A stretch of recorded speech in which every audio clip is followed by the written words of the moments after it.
to the show now. Let's connect with the management of UCO Bank. Mr. Ashwani Kumar, MD and CEO of UCO Bank, joining us on the show right now.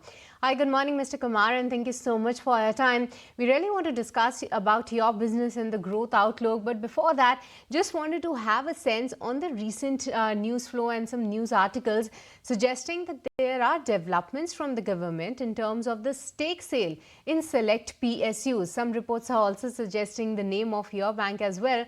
They also say that the government is seeking merchant banks and having advisory from them. Wanted to get a sense, have you heard of anything around that? Good morning and thank you for having me on the show.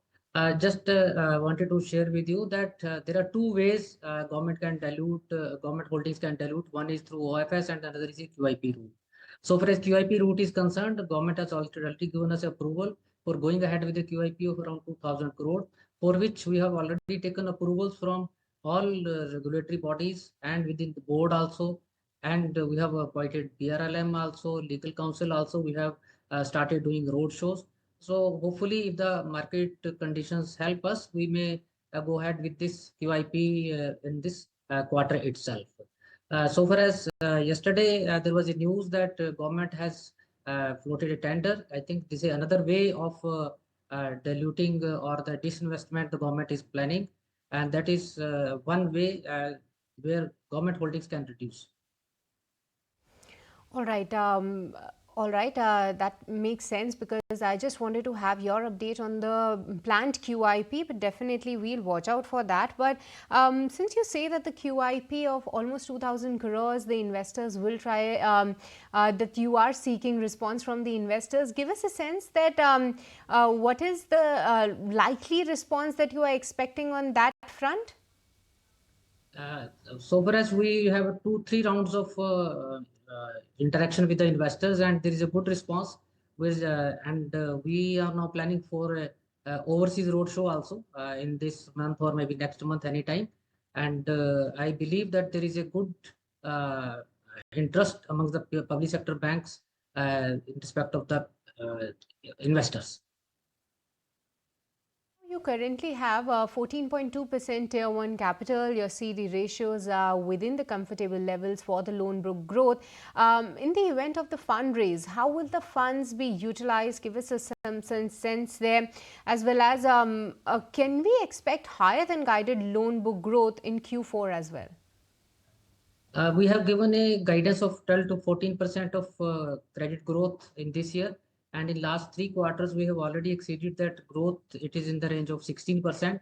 And I believe going by the trend till now, we'll be exceeding our guidance, overall guidance of 12 to 14% in this full financial year and this quarter as well. So far as the capital is concerned, when the bank is growing and in the growth story of the bank, capital is always needed.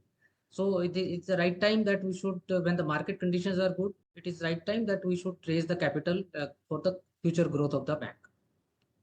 But currently the bank's ROE stands at 14.2%. Your NIMs are within the guidance range. The asset quality is lower than the guided range. Loan book growth as well above the industry levels. So according to you, what are the levers to pull the ROE of the bank above the current levels? And how much of your book is repo linked and how much of the rate cuts will impact the NIMs? We'll try to have your take on the repo linked rate, but on the ROE front, how do you see the levers that are already in place to pull this number up? See, if you look at various factors which helps us in improving our ROA, we have already working on all those parameters. One is the NI. NI, if you look at our bank's NI for the last 2-3 quarters, it is in excess of 10% in the range of 20%. Our NIM has improved from 2.84% a year earlier, and now it is 3.17% global NIM, and our domestic NIM has improved to 3.38%. So, and on a quarter-on-quarter basis, our NIM is also improving. On CASA front also, we are working very hard. Our CASA continues to be in the range of 37 to 38% for last 6-7 quarters. Though there is a general trend of decline in CASA in the public sector banks and the industry, but we have been able to maintain our CASA in that range. Another thing which we are working very closely is on improving our non-interest income, where you see that there is a growth on a quarter-on-quarter basis, also on a YOY basis also. These are the few levers which the entire team is working. Or on with regard to the credit growth, you will see that our credit growth is mainly in RAM segment, and within the RAM housing loan segment, where our credit growth for the last 3-4 quarter is in excess of 18% in the housing loan. And in car loan also, if you see, the credit growth is more than 23%. And in this quarter, last quarter gone by, it was in the range of 51%. So we have worked on product basis, we have worked on process, we have worked on DSA. So various channels we have worked to improve our offerings to our customers. Mr. Kumar, quickly, if you can help us with your take that how much of your book is repo linked and how much will the rate cut impact your NIMs for the bank as per your assessment? See, repo link book is around 54% currently, and because necessarily your retail loans and MSME loans are linked to the repo linked rate, and it will have some impact on the overall NII and NIM, but it in the times to come, maybe a quarter or so, when the deposit rate will start coming down, that impact will be nullified. So it is a matter of time, because deposit rate transmission will take little longer time than the repo transmission.